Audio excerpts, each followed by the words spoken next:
Let's be honest, हम सभी कुछ हद तक आलसी हैं और इसमें कुछ भी गलत नहीं है। यह स्वाभाविक है। हालांकि ज्यादातर समय यह आलस्य के वे क्षण होते हैं जो हमें हमारी बुरी आदतों में शामिल कर देते हैं। आपने देखा होगा, जब हम मोटिवेट फील करते हैं तो जो काम हम करना चाहते हैं उन्हें करना काफी आसान हो जाता है, भले ही हमें वे कठिन लगते हों। लेकिन जब हम थके हुए आलस महसूस करते हैं तब हमारा दिन बहुत लंबा हो जाता है। तो हमारे पास कुछ ऐसा करने के लिए एक्साइटमेंट नहीं होता जिसके लिए प्रयास की आवश्यकता होती है। यही कारण है कि उन आलसी दिनों में हम आमतौर पर वही करते हैं जो सबसे आसान होता है, चाहे वह कुछ भी हो, और आमतौर पर यही हमारा डिफॉल्ट व्यवहार है।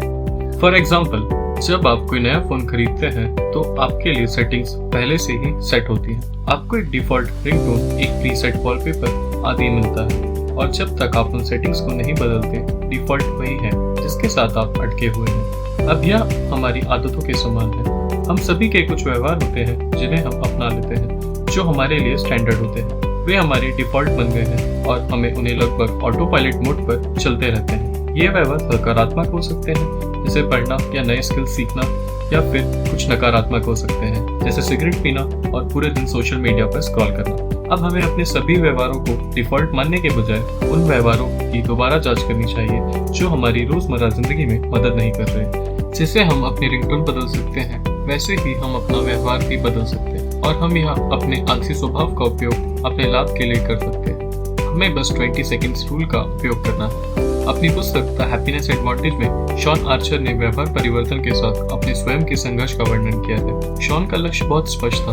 वह टीवी देखने में बिताए जाने वाले समय को कम करते हुए अपने गिटार का अधिक इस्तेमाल करना चाहते थे। हालांकि उन्हें एक समस्या का सामना करना पड़ा, जो हम में से कई लोग तब करते हैं जब हम अपना व्यवहार बदलना चाहते हैं। केवल अपने आप से ये कहना कि वह कर लेगा, वास्तव में ऐसा करने के लिए पर्याप्त नहीं है। उनका गिटार कोठरी में पड़ा रहा और टीवी देखने का उनका डिफॉल्ट ऑप्शन बना रहा। शॉन ने माना कि उसे किसी भी तरह अपने डिफॉल्ट व्यवहार को बाधित करने की जरूरत है, अन्यथा कुछ भी नहीं बदलेगा। इसलिए उन्होंने इसका समाधान ढूंढना शुरू किया। उसे एहसास हुआ कि हर बार जब वह अपना गिटार बजाना चाहता था तो उसे पहले अलमारी से गिटार केस को बाहर निकालना होगा, और केवल एक बार जब वह गिटार को उस केस से बाहर निकाल लेगा तो वो वास्तव में बजा सकता है। इस सब में लगभग 20 सेकंड का समय लगा, लेकिन ये मिनिमम एफर्ट भी शॉन को गिटार बजाने से रोकने के लिए पर्याप्त लग रहा था। जब उन्हें इसके बारे में पता चला तो उन्होंने गिटार को अलमारी से बाहर निकालने का फैसला किया और इसे लिविंग रूम में एक गिटार स्टैंड पर रख दिया। अब जब भी वह गिटार बजाना चाहता था तो उसे अलमारी के पास तलाश करने की जरूरत नहीं होती थी। गिटार पहले से ही उस केस से बाहर था और बहुत अधिक प्रयास किए बिना उसे उठाकर अभ्यास करना शुरू करने में सक्षम थे। शॉन ने भी अपनी टीवी आदत में ऐसे ही बदलाव लागू किया। इस बार उसने जो किया वह यह था कि उसने बैटरियों को रिमोट कंट्रोल से निकाल दिया और उन्हें दूसरे कमरे में एक ड्रॉज में रख दिया। अगली कुछ रातों में जब वह काम से घर आया और टीवी देखने के लिए सोफे पर कूद गया तो उसने देखा कि कुछ गड़बड़ है। वह रिमोट पर ऑन बटन दबाता रहा और भूल गया था कि उसने बैटरियां हटा दी हैं। अब शॉन को उठकर दूसरे कमरे से बैटरियां वापस लाने का मन नहीं हुआ, क्योंकि इसमें एक्स्ट्रा एफर्ट्स करने पड़ते। इसीलिए इसके बजाय उन्होंने अपना गिटार उठाया और प्रैक्टिस करना शुरू कर दी, जो सुविधाजनक रूप में एक हाथ की पहुंच में था। इस थोड़े से हस्तक्षेप ने एक डिफॉल्ट व्यवहार को बाधित करने की अनुमति दी, और जैसे जैसे दिन बीतते गए टीवी देखने की उसकी इच्छा कम होती गई और गिटार बजाना अधिक स्वाभाविक लगने लगा। शॉन ने इस व्यवहारिक दृष्टिकोण को 20 सेकेंड रूल कहने का निर्णय लिया। बेसिकली उन्होंने जो किया वह यह था कि गिटार बजाना 20 सेकेंड आसान बना दिया, जबकि टीवी देखना 20 सेकेंड कठिन बना दिया। और यह रणनीति लगभग किसी भी ऐसे व्यवहार पर लागू की जा सकती है जिसे आप बदलना चाहते हैं। बेशक 20 सेकंड सिर्फ एक एडवाइस है, कोई कंप्लीट नंबर नहीं। कुछ मामलों में 20 सेकंड से अधिक की आवश्यकता हो सकती है, जबकि अन्य मामलों में 20 सेकंड से कम हो सकते हैं। मुद्दा यह है कि उन गतिविधियों के बीच बाधाओं को कम करना जिन्हें आप अधिक बार करना चाहते हैं, जिससे उन्हें करना आपके लिए अधिक सुविधाजनक हो सके। दूसरी ओर, जिन गतिविधियों में आप भाग लेना बंद करना चाहते हैं उनके बीच बाधाओं को बढ़ाएं, जिससे उन्हें शुरू करना और अधिक कठिन हो जाए। मैं जानता हूँ कि यह सरल और सहज लग सकता है, लेकिन हम में से कई लोग इसका उपयोग नहीं करते।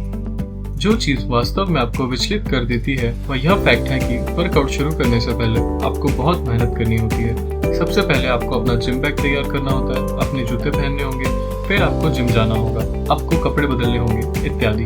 और लगभग किसी भी अन्य गतिविधि के साथ भी ऐसा ही है। जब बात आती है तो अधिकांश गतिविधि करना उतना कठिन नहीं होता जितना उन्हें शुरू करना होता है। लेकिन एक बार जब आप शुरू कर देते हैं तो इसे जारी रखना हमेशा बहुत आसान होता है, भले ही आपको उसमें उतना मजा ना आए। फॉर एग्जाम्पल, मुझे साइकिलिंग पर जाना पसंद है और यह एक ऐसी एक्सरसाइज है जो मुझे रिलैक्स फील करने में मदद करती है, खासकर कि तब जब मैं परेशान हूँ या फिर मैं टेंशन फील कर रहा हूँ। हालांकि जब भी मैं साइकिलिंग पर जाना चाहता हूँ तो एक प्रॉब्लम का सामना करना पड़ता है, और वो ये कि मुझे सबसे पहले अपनी साइकिल बेसमेंट से बाहर निकालनी होगी और इसमें मुझे पूरे 3 मिनट लगते हैं। लेकिन कभी कभी यह मुझे साइकिलिंग पर जाने से रोक देता है।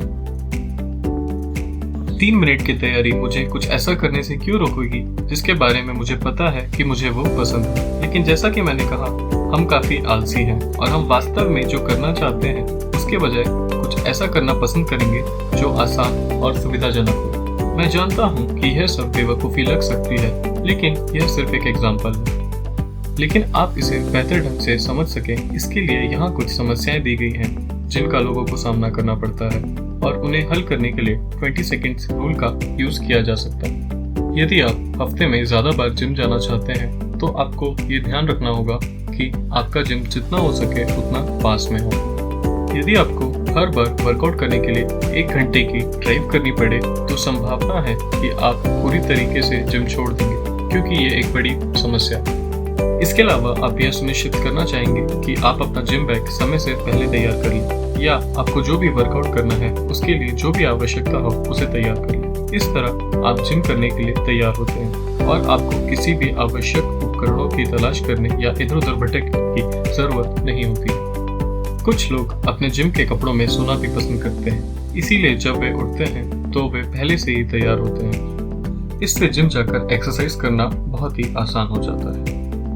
यदि आप हेल्दी लाइफस्टाइल मेंटेन करने में परेशान होते हैं तो सबसे पहले आपको आपके घर का सारा फास्ट फूड आइटम बाहर फेंक देना। इस तरह जो कुछ बचेगा वो हेल्दी फूड आइटम होगा। अब जब आपको भूख लगती है और आपका खाना बनाने का मन नहीं होता है तो आप वही खाएंगे जो सबसे आसान होगा। आमतौर पर ज्यादातर चीजें ऐसी होती हैं जो पहले से ही फैक्ट्री में तैयार होती हैं, लेकिन अगर आपके घर पे कुछ भी अनहेल्दी फूड आइटम नहीं है तो अब आपको उसको पाने के लिए बाहर निकलना होगा। और क्योंकि बाहर जाने में ज्यादा दिक्कत होती है, आपके ऐसा करने की संभावना कम है। लेकिन यदि आप उस प्रकार के व्यक्ति हैं जो अभी भी बाहर जाते हैं और जंक फूड खरीदते हैं तो संडे को आप अपने हेल्दी डाइट पहले से तैयार करने का विचार कर सकते हैं और सप्ताह के दौरान बस उन्हें कम करें।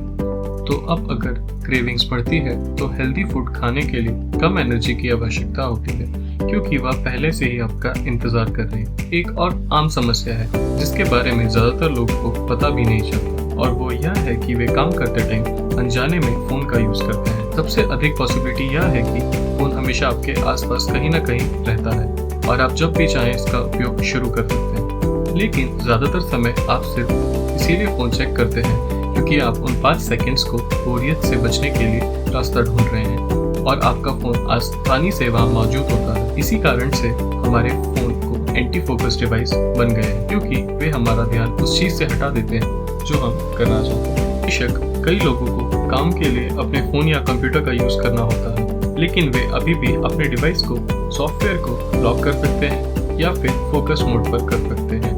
और फिर भी आपको अगर सोशल मीडिया यूज करने में परेशानी हो रही है तो आप सभी ऐप्स को हटा सकते हैं या उन्हें कोई ऐसे फोल्डर में रख सकते हैं जहां से आप उन्हें आसानी से ढूंढ ना पाए। इस तरह जब काम करने का समय होता है तो आप वास्तव में काम कर रहे होते हैं और आप कोई भी वेबसाइट को ब्राउज नहीं कर रहे होते। इसी तरह जब आप आराम करना चाहते हैं तो आपके पास काम की याद दिलाने के लिए कुछ भी नहीं होता और आप पूरी तरीके से आराम कर सकते हैं। ठीक है, ये केवल कुछ उदाहरण है कि आपकी एनर्जी कैसे बढ़ाई या घटाई जा सकती है, लेकिन कई और विकल्प भी हैं। आपको अपनी स्थिति के बारे में सोचना होगा और देखना होगा कि आप कुछ बदलाव कर सकते हैं। 20 सेकंड रूल शायद हर काम के लिए काम नहीं आएगा, लेकिन यह आपके व्यवहार को डिफॉल्ट के बजाय अधिक जानबूझकर बना देगा।